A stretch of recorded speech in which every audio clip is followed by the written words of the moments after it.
పాకిస్తాన్ ను దౌత్యపరంగా ఓడించేందుకు అన్ని ప్రయత్నాలు చేస్తోంది భారత్.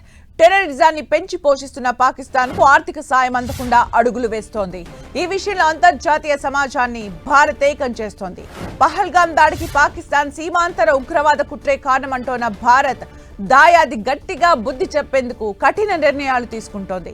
ముఖ్యంగా ఆర్థిక మూలాలను దెబ్బతీయడమే లక్ష్యంగా మరో చర్య చేపట్టింది. ఉగ్రవాదాన్ని పోషిస్తోన్న పాకిస్తాన్ కు నిధులు ఇవ్వొద్దంటూ ఏషియన్ డెవలప్మెంట్ బ్యాంకును భారత్ కోరింది. కేంద్ర ఆర్థిక మంత్రి Nirmala Sitharaman ADB chief Masato కాందాతో ఇటీవల భేటీ అయ్యారు. ఇదే విషయంపై ఇటలీ ఆర్థిక మంత్రితో పాటు పలు ఐరోపా దేశాల నేతలతోనూ నిర్మలా చర్చలు జరిపారు. పాకిస్తాన్ ను నిధులు ఇవ్వొద్దని విజ్ఞప్తి చేశారు. ఇప్పటికే financial action task force grey లిస్టులోకి పాకిస్తాన్ ను తీసుకొచ్చేలా భారత్ ప్రయత్నిస్తోంది. ఇక అంతర్జాతీయ ద్రవ్య నిధి నుంచి ఆ దేశానికి అందే $7 బిలియన్ సాయం పైన న్యూఢిల్లీ ఆందోళన వ్యక్తం చేసింది. తాజాగా ఏడీబీ నుంచి అదే నిధుల్ని కూడా నిలిపివేయాలంటూ భారత్ అభ్యర్థన చేసినట్టు తెలుస్తోంది.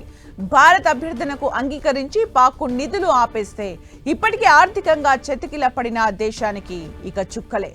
ప్రపంచ bank executive director Parameswaran Iyer కు అంతర్జాతీయ ద్రవ్య నిధిలో తాత్కాలిక విధులు నిర్వర్తించనున్నారు. IMF బోర్డులో భారత్ తరపున నామినీ డైరెక్టర్ గా తాత్కాలిక బాధ్యతలు అప్పగించినట్లు ప్రభుత్వ వర్గాలు వెల్లడించాయి. మే 9న జరగనున్న సమావేశం నేపథ్యంలో ఈ కీలక పరిణామం చోటు చేసుకుంది. 3 ఏళ్ల కాలానికి $7 బిలియన్ ప్యాకేజ్ కోసం గతేడాది జూలైలో IMF పాక్ల మధ్య ఒప్పందం ఖరారైంది.